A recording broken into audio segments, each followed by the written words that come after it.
Alhamdulillah nahmaduhu wa nasta'inuhu wa nastaghfiruh wa na'udzu billahi min shururi anfusina wa min sayyiati a'malina may yahdihillahu fala mudilla lahu wa may yudlilhu fala hadiya lahu asyhadu an la ilaha illallah wahdahu la syarika lahu wa asyhadu anna sayyidina Muhammadan abduhu wa rasuluhu la nabiyya ba'dahu. Allahumma shalli ala sayyidina wa maulana Muhammadin wa ala alihi wa ashabihi wa man tabi'ahum bi ihsanin ila yaumiddin. Rabbi a'udzu bika min hamazati syayatin wa a'udzu bika rabbi an yahdurun. Subhanaka la ilma lana illa ma 'allamtana innaka antal alimul hakim. La haula wala quwwata illa billahil aliyyil azim. Amma ba'd. Wa ya ibadallah usikum wa iyaya bi taqwallah faqad fazal muttaqun. Ittaqullaha haqqa tuqatih wa la tamutunna illa wa antum muslimun. Qala Allah ta'ala fil Qur'anil Karim وهو أصدق القائلين أعوذ بالله من الشيطان الرجيم بسم الله الرحمن الرحيم إذا جاء نصر الله والفتح ورأيت الناس يدخلون في دين الله أفواجا فسبح بحمد ربك واستغفر إنه كان توابا. وقال رسول الله صلى الله عليه وسلم إن لكل شيء سقالا wa inna saqalatal qulub zikrullah. Sadaqallahul azim wa sadaqan nabiyyil karim wa nahnu ala dzalika minasy syahidin wasyakirin walhamdulillahi rabbil alamin.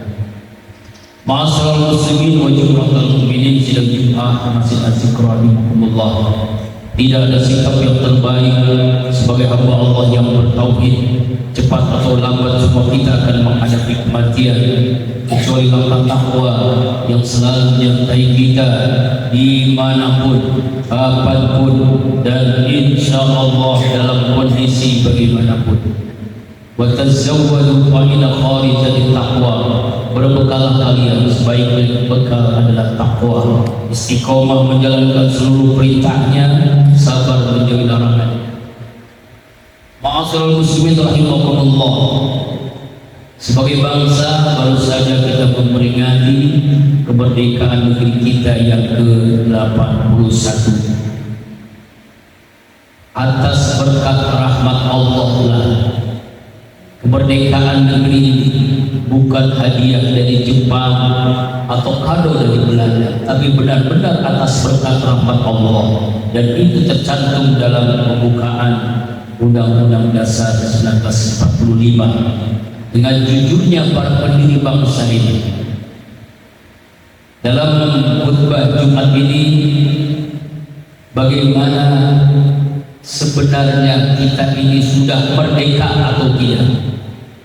Dalam kajian Tazkiyatun Nafs, hamba Allah yang merdeka itu adalah hamba Allah yang bisa memerdekakan 5 hal. Kalau dia masih terjajah dari 5 hal ini, berarti dia belum benar-benar merdeka. Yang pertama, merdeka dari tipu daya setan yang terbentuk. Harus diingat jamaah rahimakumullah, setan menjajah kita, menjerumuskan kita, itu bukan setahun sekali, bukan sebulan, bukan sehari sekali, tapi setiap detik. Fi kulli lamhatin wa nafas, setiap helahan nafas, detak jantung kita dijajah, ditipu daya oleh setan yang terkutuk. Dalam Al-Quran surah Az-Zukhruf 36 Allah berfirman, a'udzubillahi minasyaitonir rajim, wa may ya'shu an dzikrir rahman nuqayyid lahu syaitanan fa huwa lahu qarin. Barang siapa orang yang lupa kepada Allah sekilas sedetik, maka setan menjadi teman dekatnya. Padahal dia musuh yang nyata bagi kita, tapi tanpa sadar atau kita sadar, sadar, kita terjajah oleh tipu daya setan yang terkutuk. yang akhirnya menyebabkan kemaksiatan. Kenapa negeri ini terus begitu menggulita korupsi, kezaliman, perbuatan maksiat, dosa? Karena dijajah oleh setan dan tidak sadar setan menjajahnya, menggodanya, menjerumuskannya. Dalam sebuah hadis Rasulullah SAW, setan itu punya belalainya dalam setiap hati kita. Ketika ingat Allah, setan menjauh. Ketika lupa Allah, setan mendekat, menjerumuskan kita allazi wasilu fi sudinas, yang membisikkan dalam setiap hati kita. Karena itulah kita berjuang, berperang, melawan tipu daya setan yang terkutuk. Orang yang merdeka adalah orang yang benar-benar dilindungi Allah dari tipu daya setan yang terkutuk. Yang kedua, bagaimana kita bisa merdeka dari hawa nafsu yang kita perturutkan, nafsu lawamah, nafsu amarah dalam diri kita, yang seringkali kita tidak sadar nafsu itu lebih dominan daripada iman kita. Kalau ini terjadi, maka manusia seperti binatang, bahkan lebih rendah dari binatang. Al-A'raf 176 sampai Al-A'raf 179. Bahkan ulaika al-an'am bal hum adall.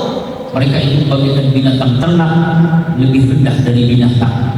Tak heran korupsi begitu luar biasanya, kemaksiatan, LGBT, narkoba terus terjadi di negeri yang tercinta kita ini. Berarti kita belum merdeka dari hawa nafsu.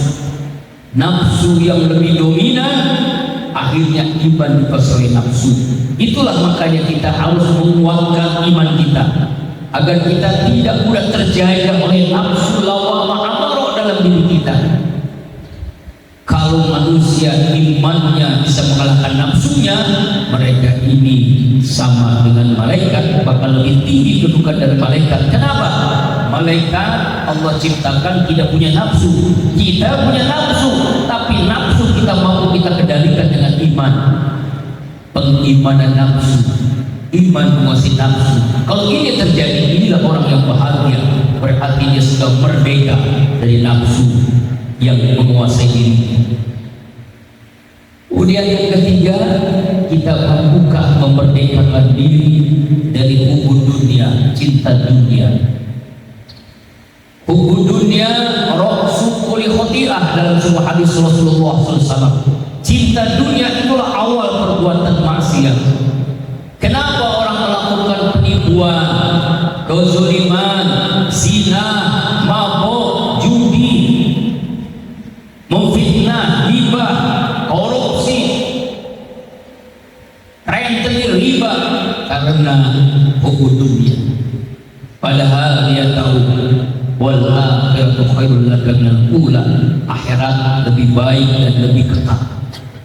Karena kecintaan dengan dunia inilah menyebabkan orang mudah melakukan kemaksiatan, malas berinfak, bersedekah, takut berjihad, malas belajar menuntut ilmu, malas berzikir, karena dunianya, merasa hidup dunia selama-lamanya. Orang yang paling cerdas di kalangan umatku, kata Rasulullah, aqyasul ummati zikrul maut wa sujudillah. Hamba Allah yang paling cerdas di kalangan umatku adalah hamba Allah yang paling banyak ingat mati, lalu mempersiapkan hidup setelah mati. Karena hidup ini sangat singkat, sesaat, sebentar, tahu-tahu. Nah, orang yang beriman merasakan bahwa orang yang cinta dunia itulah dia menyebabkan masih terjajah dalam dirinya, dia belum merdeka. Siapa orang yang merdeka? Orang yang cinta akhirat, karena dia tahu persis akhirat selama-lamanya, dunia sementara. Kemudian yang berikutnya, harus kita merdeka dari dosa-dosa. Tanpa sadar atau kita sadari, seringkali kita melakukan perbuatan dosa dan belum segera bertobat kepada Allah. Rasulullah SAW teladan dalam hidup kita. Bulan Rabiul Awal adalah bulan momentum bagi kita meneladani Rasulullah dalam keseharian kita. Dari bangun tidur sampai tidur kembali, bahkan tidur itu bagian menghidupkan sunnah Rasulullah Sallallahu Alaihi Wasallam. Rabi almarhum Ki Haji Muhammad Ali bin Muhammad, kita tahu beliau sangat istiqomah mendawamkan 7 sunnah harian Rasulullah Sallallahu Alaihi Wasallam. Rasulullah Sallallahu Alaihi Wasallam yang sudah dijamin masuk surga, dosanya sudah diampuni yang lalu akan datang, tapi istighfarnya ya marhamullah, minta ampunnya kepada Allah minimal 70 kali, riwayat lain 100 kali dalam sehari.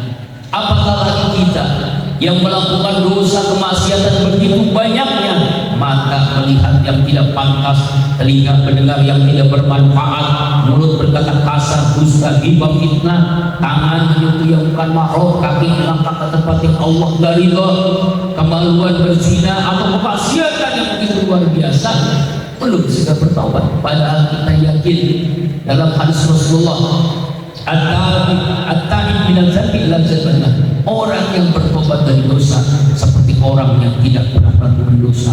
Perhebatlah istighfar, kuatkan iman dengan memperbanyak taubat kepada Allah. Innallaha yuhibbut tawwabina wa yuhibbul mutatahhirin. Allah sangat cinta kepada hamba-Nya yang selalu bertaubat dan selalu istighfar. Menjadi kesehariannya istighfar. Man lazima istighfaran, siapa orang yang melazimkan hidupnya istighfar, kalau dia sulit Allah mudahkan, kalau dia punya masalah Allah berikan jalan keluar. Bahkan kata Rasulullah, jadi Rasulullah, wa yarzuqu min haitsu la yahtasib, Allah kasih rezeki dari arah yang tidak disangka-sangkanya. Istighfar cara agar kita menjadi orang yang merdeka dari dosa-dosa yang kita lakukan. Minta ampun taubat kepada Allah Subhanahu wa ta'ala. Yang terakhir, seringkali kita masih dijajah oleh perangai buruk yang dilakukan setiap hari. Kita pelihara, auzubillahi min dzalik, malas beribadah, pelit bersedekah, takut berjihad.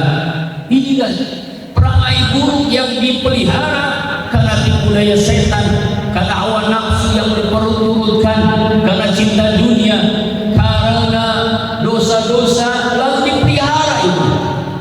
Itulah akhirnya kita pasti terjajah oleh perangai buruk kita. Orang yang beruntung adalah orang yang hari ini lebih baik daripada hari kemarin. Orang yang rugi adalah hari ini sama dengan hari kemarin. Orang yang celaka adalah hari ini lebih buruk daripada hari kemarin. Khairan, orang yang beruntung, mudah-mudahan kita termasuk orang yang beruntung, yaitu orang yang tidak memelihara keburukannya, kemaksiatannya, berhijrah setiap harinya. Orang yang hijrah berubah dengan yang lebih baik lagi. Itulah orang yang merdeka. Sudahkah kita bisa merdekakan diri kita dari 5 hal ini? Kalau masih ada, berarti kita belum merdeka, masih terjajah dalam diri kita. Mari momentum kemerdekaan ini kita mampu memerdekakan diri kita dari tipu daya setan yang terkutuk, dari hawa nafsu yang kita perturutkan, dari cinta dunia, dari dosa-dosa, dari perangai buruk.